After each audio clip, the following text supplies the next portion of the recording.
Hello students, welcome to concept crystal clear. जैसा कि हम लोग ने लास्ट वीडियो में रिफ्रैक्टिव इंडेक्स के बारे में डिस्कस किया था, उसके कॉन्सेप्ट के बारे में डिस्कस किया था, ये क्या होता है।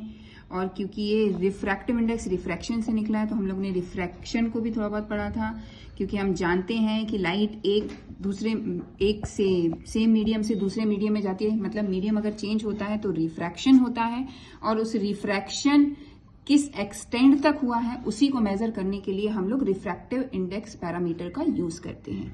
ये पैरामीटर जिस मीडियम में लाइट एंटर हो रही है उसको डिफाइन करता है, उसका पैरामीटर होता है। मान लीजिए अगर मेरी लाइट एयर से ग्लास में जा रही है, इट मीन्स व्हाट, मैं ग्लास का रिफ्रैक्टिव इंडेक्स निकालूंगी with respect to air when the light enters from the air to glass. तो यहाँ पे हमारा रिफ्रैक्टिव इंडेक्स, जैसा हमने बोला कि ये रिफ्रैक्शन कितने एक्सटेंड तक हुआ है, रिफ्रैक्शन कितने एक्सटेंड तक हुआ है, इट मीन्स व्हाट कि जो लाइट दूसरे मीडियम में मीडियम चेंज हुआ था, एंटर हुई, तो वो उसकी स्पीड में कितना चेंज आया और वो कितनी बैंड हुई, कितने एक्सटेंड तक, ये सब मेजर करने के लिए हम लोग पैरामीटर का यूज करते हैं जिसको हम रिफ्रैक्टिव इंडेक्स कहते हैं, जो हम लास्ट वीडियो में ऑलरेडी डिस्कस कर चुके हैं कि क्यों बेंडिंग होती है और क्यों जो है वो लाइट की स्पीड स्लो हो जाती है। तो हमें ये मालूम है कि रिफ्रैक्टिव इंडेक्स जो है वो जितनी हमारी स्पीड ऑफ लाइट जो है वो कम होगी, उतना रिफ्रैक्टिव इंडेक्स उस मटेरियल का, उस मीडियम का ज्यादा होगा। इट मीन्स व्हाट कि रिफ्रैक्टिव इंडेक्स जो है वो velocity of light in that medium, क्योंकि वेलोसिटी ऑफ लाइट ही चेंज हो रही है इन दैट मीडियम, जो सेकेंड मीडियम है जिसमें लाइट एंटर हो रही है, उस मीडियम में वेलोसिटी ऑफ लाइट क्या है उससे इनवर्सली प्रोपोर्शनल होगा। मतलब अगर कोई मीडियम का speed of light in that medium is less तो उसका रिफ्रैक्टिव इंडेक्स ज्यादा होगा।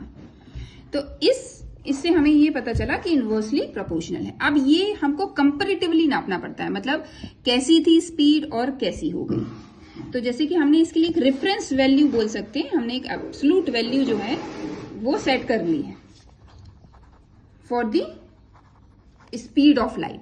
तो जो स्पीड ऑफ लाइट है वो हमें मालूम है कि जो वैक्यूम और एयर में होती है वो एक कांस्टेंट वैल्यू होती है, जिसको हम c से डिनोट करते हैं, और उसकी वैल्यू होती है 3 × 10⁸ मीटर पर सेकेंड। तो ये हमारी रेफरेंस वैल्यू हो गई, मतलब लाइट की स्पीड एयर या वैक्यूम में इतनी है, अब उससे वो कितनी हो गई, तो वो मेजर हम करते हैं यूजिंग दी रिफ्रैक्टिव इंडेक्स। मतलब बेसिकली हमारा रिफ्रैक्टिव इंडेक्स का जो बेसिक फॉर्मूला हो गया वो हो गया c upon the velocity of light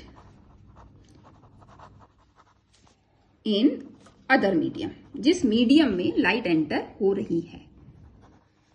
तो ये हमारा फर्स्ट फॉर्मूला हो गया रिफ्रैक्टिव इंडेक्स का, c बाय vm। vm मतलब the velocity of light in that medium, मतलब एयर और वैक्यूम में जो स्पीड थी वो हमें मालूम ही है। अब जैसे ही लाइट एयर से दूसरे मीडियम में जाए, ग्लास में जाए, वाटर में जाए, कुछ में भी जाए, तो एयर से जब किसी और मीडियम में जाए तो ये आपका फॉर्मूला डिराइव हो जाएगा। राइट, क्लियर हुआ। अब मान लीजिए कि हमारा रिफ्रैक्टिव इंडेक्स, तो ये तो एक फॉर्मूला हो गया हमारा फॉर जब हमारी लाइट जो है वो एक एयर या वैक्यूम से किसी अदर मीडियम में जा रही है। ये एक बेसिक फॉर्मूला हो गया।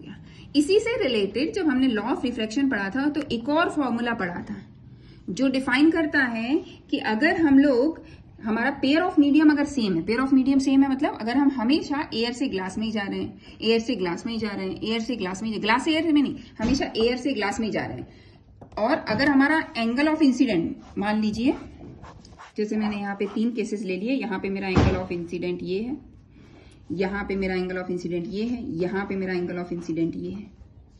तो इसके अकॉर्डिंग अगर मैं एयर से ग्लास में जा रही हूँ, फिर भी सेकंड वाले केस में मैं एयर से ग्लास में जा रही हूँ, थर्ड वाले केस में भी मैं एयर से ग्लास में जा रही हूँ, तो जब मैंने, अब यहाँ पे कुछ ना कुछ रिफ्रैक्शन होगा, तो जो रिफ्रैक्शन हुआ है अकॉर्डिंगली, तो यहाँ एक एंगल ऑफ रिफ्रैक्शन बनेगा, ये I है, यहाँ R है।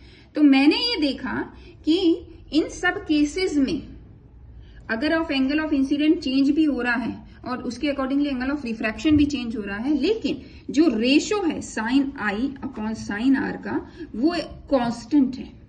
For the same pair of material.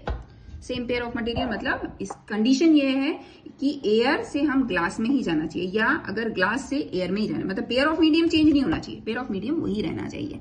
तो ये कांस्टेंट रहता है, और उस कांस्टेंट को भी हम लोग रिफ्रैक्टिव इंडेक्स ही कहते हैं, वो भी रिफ्रैक्टिव इंडेक्स के बराबर ही रहता है।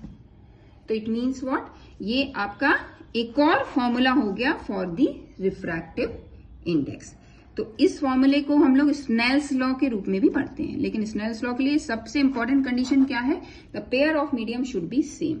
ऐसा नहीं है कि आपने यहाँ पे एयर और ग्लास लिया और यहाँ पे आपने ग्लास और वाटर ले लिया तो भी सेम आएगा, नहीं, वो सेम कब आएगा, कांस्टेंट कब आएगा, जब आपका medium, pair of medium same है बट एंगल ऑफ इंसिडेंस आपके चेंज हो रहे हैं, डिफरेंट एंगल ऑफ इंसिडेंस है। ठीक है, क्लियर। तो ये हो गया हमारा एक और फॉर्मूला, राइट। तो ये दो मेन हमारे फॉर्मूले होंगे, ये बेसिकली डिफाइन करने के लिए है रिफ्रैक्टिव इंडेक्स को। तो आपके जो एग्जाम पॉइंट ऑफ व्यू से अगर आप देखिए, जो न्यूमेरिकल्स आते हैं उनके लिए जो फॉर्मूले यूज होते हैं या उनके लिए जो कॉन्सेप्ट यूज होता है वो थोड़ा सा डिफर है, डिराइव इसी से हुआ है लेकिन थोड़ा सा डिफर है। ठीक है, तो जैसे कि अभी हम यहाँ पे एक ही बात कर रहे हैं, हम हमेशा बोल रहे हैं कि एयर से ग्लास में जा रही, एयर से ग्लास में जा रही, एयर से ग्लास में जा रही, राइट। तो मतलब हमारा फर्स्ट मीडियम जो है वो एयर हो गया है, सेकेंड मीडियम चाहे कुछ भी हो। तो जब इस केस में कुछ भी हो सकता है, सेकेंड मीडियम ग्लास है, वाटर है, केरोसिन है, मीथेन है, एनीथिंग, तो जो सेकेंड मीडियम है उसका रिफ्रैक्टिव इंडेक्स हम कैलकुलेट करते हैं, क्योंकि हमारी जो लाइट है वो कहां से, एयर से कोई अदर मीडियम में जा रही है। तो जब एयर से लाइट, एयर या वैक्यूम से लाइट किसी अदर मीडियम में जाती है तो जो रिफ्रैक्टिव इंडेक्स हम निकालते हैं of that medium, this medium, another medium, तो उसको हम कहते हैं absolute refractive index of that, absolute refractive index of that medium.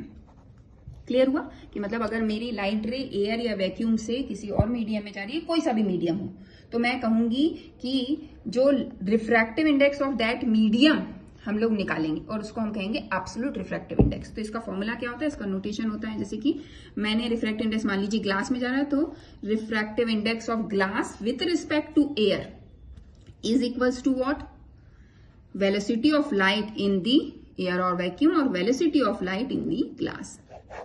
तो ये हो गया absolute refractive index of glass. इसको आप सिर्फ ऐसे भी डिनोट कर सकते हैं। क्लियर हुआ? ओके, तो ये हमने ऑलरेडी इसमें भी डिस्कस किया था। अब यहाँ पे बात जब चेंज हो जाती है, जब हमारा पेयर ऑफ मीडियम चेंज हो जाए, मतलब पेयर ऑफ मीडियम चेंज हो जाए मतलब अभी तो मैं रेफरेंस किसको मान रही हूँ, एयर को ही मान रही हूँ, velocity of light in air ही मान रही हूँ, जो एक कांस्टेंट वैल्यू सी है। अगर मान लीजिए मेरा मीडियम, पहला मीडियम ग्लास है, मैं ग्लास से वाटर में जा रही हूँ, तो मेरी speed of light in the glass vg थी और वाटर में vw हो गई, राइट।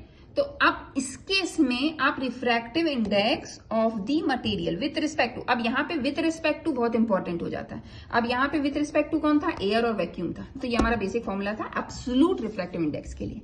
लेकिन अब यहाँ पे जो होगा हमारा विथ रिस्पेक्ट टू, मतलब अगर मान लीजिए मेरी लाइट जो है वो पहला मीडियम मेरा ग्लास है और वो वाटर में एंटर हो रही है, यहाँ इंसिडेंट रे और यहाँ रिफ्रैक्टेड रे, तो अगर मुझे कैलकुलेट करने के लिए बोला जाए कि भैया आप refractive index of water with respect to